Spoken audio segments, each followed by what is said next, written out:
हित 84 का जो पहला पद है वो हित जी की रचना नहीं है, वो श्री जी की रचना है।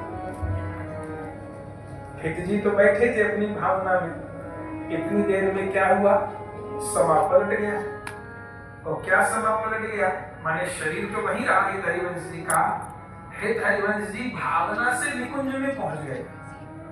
और क्या देखा निकुंज में आज अद्भुत दृश्य कि श्री जी अकेली बैठी। तो जैसे श्री जी अकेली बैठी हैं तो प्रणाम किया श्री जी को भावना में, और श्री जी से कहा प्रियतम कहाँ है। तो श्री जी ने कहा वे तो पुष्प चयन करने गए हैं दूसरे कुंज में, तू मेरे पास आ जा, मैंने तुझे इसलिए बुलाया मेरा मन नहीं लगता। तो हित सखी को हाथ पकड़ के बिठा लिया श्री जी ने। फिर श्री जी क्या कहती हैं हित सखी को, तुझे एक मन की बात कहूं। राधा रानी किसी को अपने मन की बात कहने लग जाए तो उसका भाग्य तो कितना होगा। तुझे एक मन की बात कहूं, कहिए।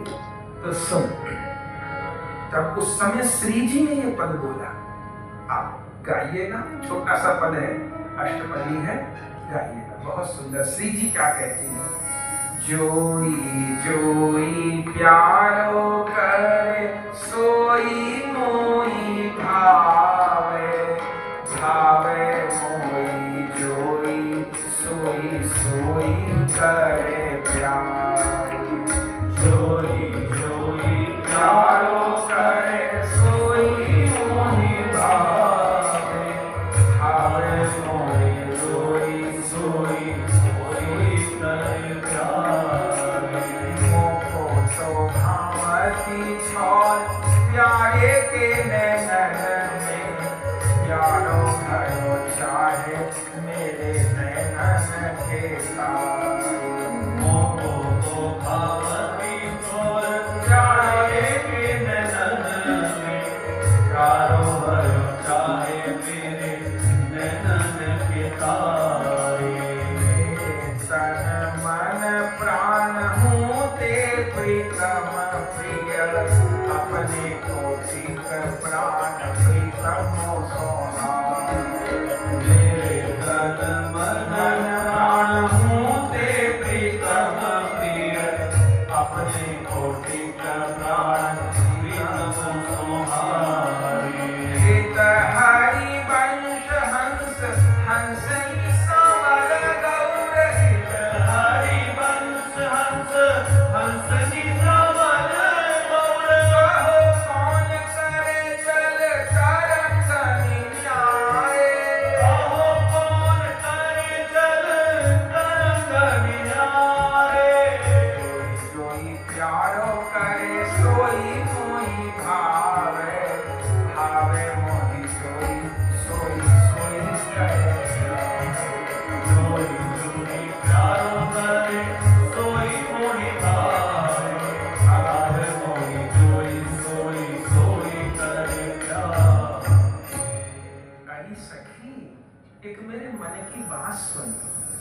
सुनाओ श्री जी।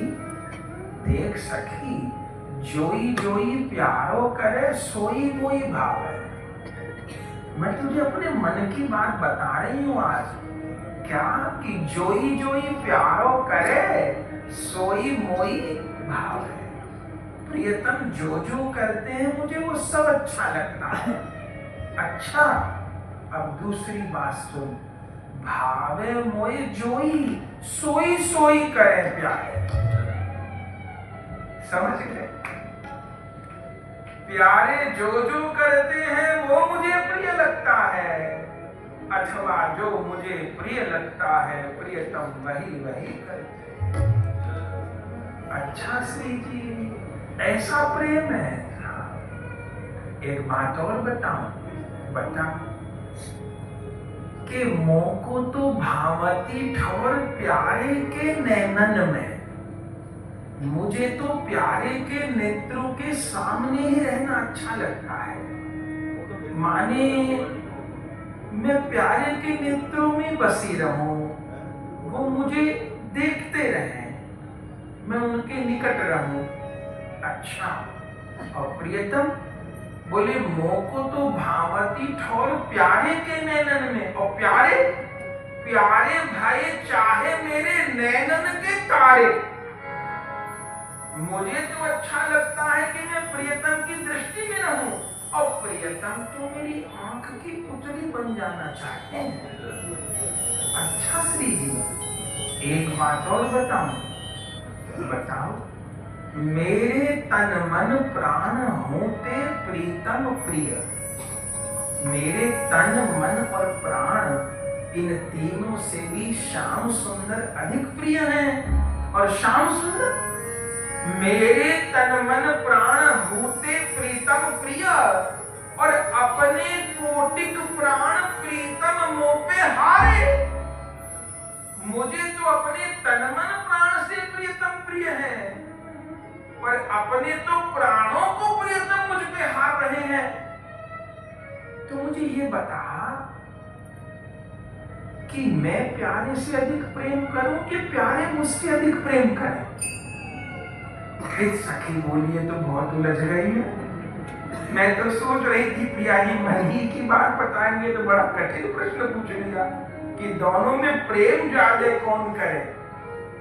पर यही गुरु सखी की बड़ाई है, सारे जगत की समस्या तो श्यामा श्याम सुलझावे, पर श्यामा श्याम की समस्या भी गुरु सखी सुलझावे, आचार्य सखी सुलझावे।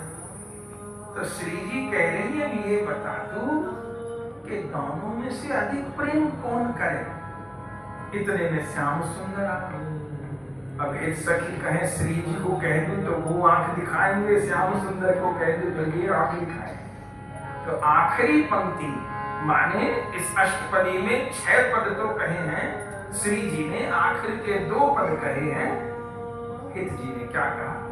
हित हरिवंश हंस हंसनी सांवल गौर, कहो कौन करे जल तरंग न्याय। क्या उत्तर दिया? एक छोटा सा राम कथा का प्रसंग सुन लीजिए तो समझ आ जाएगा। चित्रकूट में राम जी, सिया जी, लक्ष्मण जी तीनों विराजमान थे। लक्ष्मण जी लकड़ी लेने गए हुए थे। सामने एक पेड़ था, पेड़ पे लता चढ़ी हुई थी, लता पे खूब फूल आए हुए थे। राम जी सीता जी दोनों देख रहे। राम जी ने सीता जी को क्या कहा?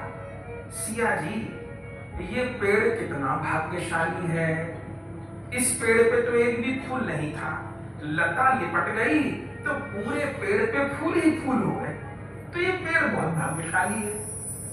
श्री जी सीता जी ने कहा नहीं प्रभु, ये लता भाग्यशाली है। क्यों? ये लता तो जमीन पर पैर के नीचे आ जाती, इसको पेड़ का सहारा मिल गया तो ये लता कितनी ऊपर चली गई, तो ये लता बड़भागी है। बस इसी बात पे दोनों उलझ गए। राम जी कहें पेड़ भाग्यशाली है, सिया जी कहें लता भाग्यशाली है। इतनी देर में लक्ष्मण जी आ गए। राम जी सिया जी ने कहा लक्ष्मण तुम्हें से हमें कुछ पूछना है। लक्ष्मण जी ने कहा राम सिया जी का तो कभी विवाद नहीं हो, तो आज क्या बात है? बोले तुम बताओ कि क्या बात है। सिया जी ने कहा भैया बताओ, ये लता बड़भागी है ना। राम जी ने कहा लक्ष्मण सोच समझ के बोलना, पेड़ बड़भागी है। लक्ष्मण जी समझ गए ये पेड़ लता नहीं उलझे, ये प्रिया प्रियतम उलझे हैं। सिया जी अपने को लता मान रही हैं और राम जी अपने को वृक्ष मान रहे हैं। उनका कहना है मैं बड़भागी नहीं हूं, माने मैं बड़भागी हूं, मुझे तुम्हारी जैसी पत्नी मिल गई। पेड़ को लता मिल गई तो लता ने पेड़ को फूलों से भर दिया। और जानकी जी कह रही है नहीं पेड़ बड़भागी नहीं है, लता बड़भागी है। लता तो पैर के नीचे आ जाती, पेड़ का सहारा मिल गया तो लता कितनी ऊंची चली गई। तो ये पेड़ लता नहीं उलझे हुए, सीताराम उलझे हैं। अब इस समय भगत को बड़ा संकट है, भक्त क्या बोले? पर लक्ष्मण जी भी गुरु तत्व है। राम जी ने कहा बताओ, सिया जी ने कहा बता कौन बड़भागी? लक्ष्मण जी ने कहा प्रभु मेरी समझ में तो न लता बड़भागी न पेड़ बड़भागी। राम जी ने कहा हो गया काम, इसने तो एक नई गंगा बहा दी। बोले कौन बड़भागी? लक्ष्मण जी ने कहा बड़भागी तो मैं हूं जो दोनों की छाया में बैठा। न लता बड़भागी है न पेड़ बड़भागी है, बड़भागी तो हम सब हैं चरणों की छाया में रहे। प्रिया प्रियतम तो उलझे हुए हैं, बड़भागी तो हम हैं जो उनकी छाया में रहे। तो हरिवंश जी ने क्या कहा, हित हरिवंश हंस हंसनी सांवल गौर, कहो कौन करे जल तरंगनी। आप कहती हो कौन किसको ज्यादा प्रेम करे, मैं कैसे करूं? कौन करे जल तरंगनी न्यारे, क्या कोई जल और उसकी तरंग को अलग कर सकता है? कोई सागर और सागर की लहर को अलग कर देगा क्या? बोले नहीं कर पाएगा। तो ऐसे ये निर्णय करना कठिन है कि आप प्रियतम को ज्यादा प्रेम करो कि प्रियतम आपको ज्यादा प्रेम करें। अगर प्रियतम सागर है तो आप लहर हो, और आप सागर हो तो प्रियतम लहर है। आप दोनों ऐसे सुख से विराजो, हम आपको देखते रहे, आपकी सेवा करते रहे। तब श्री जी ने इस सखी को गले से लगा